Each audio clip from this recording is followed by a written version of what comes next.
Hai, Assalamualaikum. Nama saya Muhammad Nafar Najmi bin Muhammad Nazri. Nombor matrik saya SA0024. Saya merupakan student daripada Universiti Putra Malaysia. Perkenalkan, nama saya Salma Sania dengan NPM 0211230114. Saya adalah mahasiswa Universitas Pakuan, Bogor, Indonesia. Perkenalkan, nama saya Lupita Priani Sihaan, NPM 0211233344 dari Universitas Pakuan, Bogor, Indonesia. Perkenalkan, nama saya Vanessa Anggraini dengan NPM 0221230022. Saya dari Universitas Pakuan. Perkenalkan, nama saya Nina Puspitasari dengan NPM 0221230018. Saya dari Universitas Pakuan, Bogor.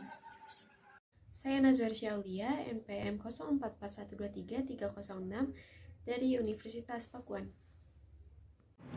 Perkenalkan, nama saya Mutiara Aulia Lipina dengan NPM 0221240077. Saya dari Universitas Pakuan, Bogor, Indonesia. Perkenalkan, nama saya Bilal Alfa Ramadan Rinaldi dengan nomor NPM 0221241009 dari Universitas Pakuan, jurusan akuntansi.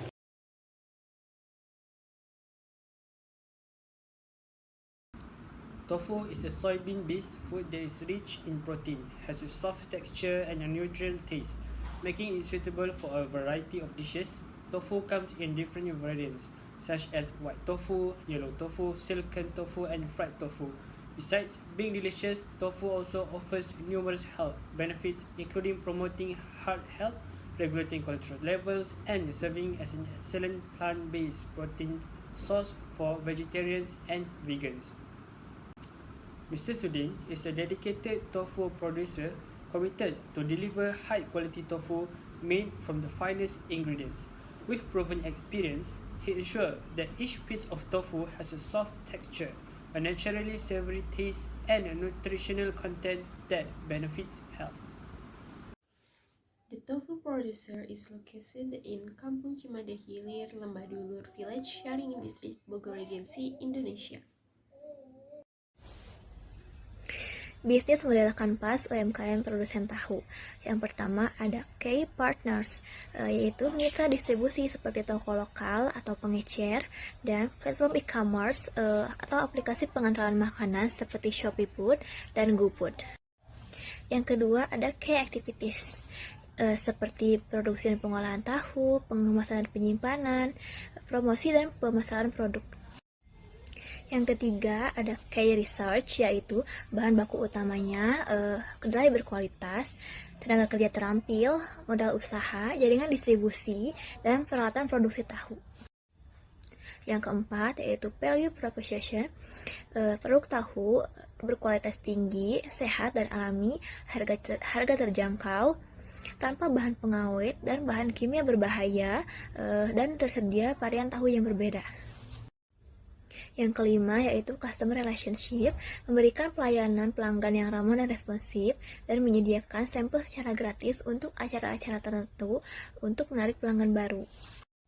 Yang keenam yaitu Revenue Stream, penjualan produk tahu secara langsung, lalu ada sewa pabrik. Yang ketujuh ada Customer Segment. Untuk Customer Segment sendiri itu ada ibu rumah tangga, warung makan, pabrik atau perusahaan yang menggunakan tahu sebagai bahan baku, dan konsumen vegetarian atau vegan. Yang kedelapan ada cost structure, yaitu pembelian bahan baku seperti kedelai dan bahan pembantu, biaya listrik dan air, biaya distribusi dan transportasi, gaji karyawan, biaya perawatan, dan operasional peralatan produksi. Yang terakhir yaitu channel, penjualan langsung di pasar tradisional, dan ada penjualan online di aplikasi e-commerce seperti Shopee Food dan GoFood, dan penjualan secara keliling. Analisis SWOT UMKM produsen tahu. Yang pertama, strength, kekuatan, struktur bisnis sederhana, fleksibel, dan berbasis komunitas, SDM berpengalaman, biaya tenaga kerja rendah, produk dikenal luas dan harga terjangkau, modal awal kecil, margin stabil, dan bahan baku mudah didapat. Yang kedua, weakness, Kelemahan itu kurangnya pencatatan keuangan dan SOP, minim inovasi, keterbatasan SDM dalam manajemen dan pemasaran, branding kurang menarik, sulit bersaing dengan kompetitor.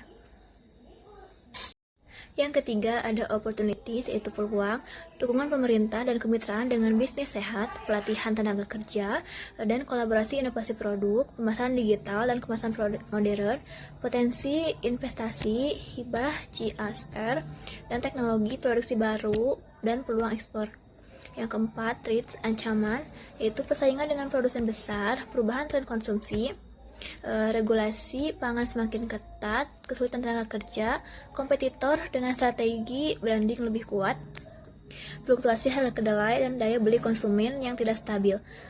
Yang terakhir, faktor lingkungan dan teknologi produksi yang tertinggal. Baik, di sini kemudian ada STP. STP yaitu singkatan dari segmenting, targeting, dan positioning. Yang pertama yaitu segmenting atau segmentasi pasar. Segmentasi pasar adalah proses mengelompokkan pelanggan berdasarkan karakteristik tertentu, seperti demografis, geografis, psikografis, dan perilaku. Di sini saya akan menjelaskan segmenting dari UMKM produsen tahu Pak Sudin. Yang pertama ada segmen A, dengan demografis anak-anak usia 6-15 tahun. Psikografis atau perilaku, orang tua yang peduli akan gizi anak. Behavior, konsumsi makanan rumah setiap hari dan suka makanan gurih. Geografis, tinggal di lingkungan perumahan padat penduduk. Lalu yang kedua ada segmen B, dengan demografis remaja dan dewasa muda usia 16-30 tahun. Psikografis atau perilaku, gaya hidup aktif dan sehat. Behavior, mencari camilan sehat dan ekonomis, serta kadang membeli makanan di online. Geografis, perkotaan dan pinggiran kota. Lalu yang terakhir ada segmen C, dengan demografis dewasa usia 31-60 tahun, dengan psikografis atau perilaku pengelola rumah tangga yang memperhatikan gizi keluarga.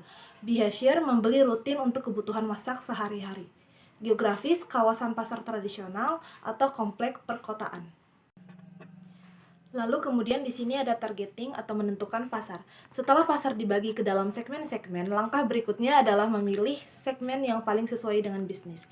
Dalam UMKM produsen tahu Pak Sudin, yang dipilih menjadi targetnya adalah segmen B dan C, yang dimana bisnis ini merupakan bisnis B2C atau business to customer. Yang pertama adalah target utama, yaitu segmen B, remaja dan dewasa muda dari umur 16 tahun sampai 30 tahun. Alasan pemilihannya yaitu populasi besar dan terus tumbuh. Lalu cenderung memiliki gaya hidup aktif dan sadar kesehatan. Terbuka pada tren makanan baru dan mudah dijangkau melalui digital marketing. Lalu ada strategi penargetan. Yang pertama itu dari produk, camilan sehat dan praktis, rendah kalori, tinggi serat atau protein. Lalu harga yang terjangkau. Promosi di Instagram, TikTok, Shopee Food, dan GoFood. Distribusi media sosial dan platform pesan makanan. Yang kedua adalah target pendukung, yaitu segmen C, dewasa usia 31-60 tahun. Alasan pemilihan yang pertama membeli rutin untuk kebutuhan masak, yang kedua memperhatikan nilai gizi makanan. Lalu ada strategi penargetan. Yang pertama itu ada produk, bahan makanan siap, pakai yang sehat dan praktis. Lalu yang kedua ada harga yang terjangkau dengan pilihan variasi tahu untuk kebutuhan keluarga. Lalu ada promosi, dari edukasi gizi melalui konten di media sosial. Lalu yang terakhir ada distribusi, dapat ditemukan dari pasar modern seperti dari Shopee Food, GoFood, Instagram ataupun TikTok, dan pasar tradisional. Dapat dibeli ke tempat produsen, media sosial atau platform pesan makanan. Lalu yang terakhir dalam STP yaitu positioning atau posisi produk di pasar. Positioning adalah bagaimana sebuah produk atau merek ingin dilihat oleh pelanggan dibandingkan dengan kompetitor. Di sini saya akan menjelaskan positioning dari UMKM produsen tahu Pak Sudin. Yang pertama ada citra produk. Sebagai produsen tahu segar berkualitas tinggi dengan komitmen pada kesehatan dan rasa. Lalu ada keunggulan kompetitif, yaitu proses pembuatan tahu dengan menggunakan bahan baku berkualitas. Digital marketing ada platform yang digunakan, yaitu yang pertama Instagram, yang kedua TikTok sebagai sarana promosi digital. Lalu yang ketiga ada Shopee Food, dan yang keempat ada GoFood, yang pastinya untuk melakukan penjualan online. aktivitasnya yakni membuat konten video untuk Reels, Instagram, dan juga TikTok. Dan ada ratusan penonton, belasan like, dan respon positif dari penonton dan juga Pak Sudin, pemilik dari produsen tahu ini. Target konsumernya, Pak Sudin sudah memiliki banyak pelanggan, yakni pedagang pasar, ibu rumah tangga, khususnya di wilayah Kecamatan Caringin. Untuk teknologi marketingnya, yakni konten di media sosial, konsistensi dari brandnya sendiri, dan juga penggunaan hashtag pada video. Di sini, saya akan menjelaskan tentang platform usage atau platform yang digunakan Tahu Pasudin saat ini. Untuk memperluas jangkauan pasar dan mempermudah pelanggan dalam melakukan pemesanan, bisnis Tahu Pasudin memanfaatkan beberapa platform digital yang populer saat ini. Di antaranya ada ShopeeFood dan GoFood. ShopeeFood dan GoFood ini digunakan sebagai platform layanan pesan antar untuk memudahkan pelanggan memesan produk secara online dengan cepat dan praktis. Ada pula TikTok dan Instagram. TikTok dan Instagram ini dimanfaatkan sebagai media promosi dan branding melalui konten visual menarik agar bisa menjangkau lebih banyak audiens dan meningkatkan minat beli. Next, I will explain the cost of production report for a tofu producer from the local IKM we survey. First, let's take a look at the raw material cost. The producer used 10 to soybeans, priced at 9,600 rupiah per kilogram for a total of 96,000 rupiah. In addition, 1 kilogram of salt we used costing 4,000 rupiah, so the total raw material cost comes to 100,000 rupiah. Second, we move on the overhead cost, which include indirect production expense. Electricity costs were 1,500,000 rupiah, and the cost of firewood and equipment was 20,000 rupiah. This brings the total overhead cost to 1,520,000 rupiah. When we add both raw material and overhead cost, we get the total cost of production, which is 1,620,000 rupiah.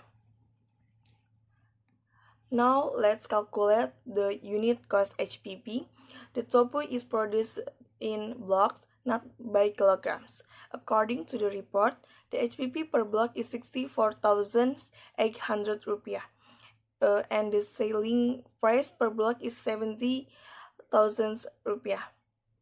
Therefore, the profit per blocks of tofu is 5,200 rupiah. Baik, yang selanjutnya ada laporan laba rugi. Jadi, di dalam laporan laba rugi itu ada beberapa komponen. Yang pertama ada penjualan, yang kedua ada HPP, yang ketiga ada laba kotor, yang keempat ada total beban, dan yang kelima ada laba bersih. Dan untuk cara menghitungnya, di sini bisa kalian lihat bahwa penjualan itu ada di 300 dikali dengan 70.000, maka mendapatkan hasil 21 juta. Dan untuk HPP-nya di sini ada di 1.620.000. Didapatkan oleh dari hasil yang di slide sebelumnya. Maka hasil penjualan dikurangi dengan hasil HPP, yaitu 21 juta dikurangi dengan 1.620.000, maka mendapatkan laba kotor yaitu 19.380.000. Dan selanjutnya, jika sudah mendapatkan laba kotor, maka kalian tinggal menghitung total beban-beban. Di sini, total bebannya itu ada di 4.550.000. Maka, hasil laba kotor itu dikurangi dengan beban-beban, jadi 19.380.000 dikurangi oleh 4.550.000. Maka hasilnya menjadi laba bersih yaitu 14.830.000. As conclusion, through the Kita Bantu Desa program, we support the development of local tofu, producing MSMEs with a strategic and modern approach. This SWOT analysis helps us understand the strengths, weaknesses, opportunities, and threats faced by the business. By leveraging the power of digital marketing, such as SEO, social media, and interactive content, the tofu producer can effectively expand its market reach. Thank you.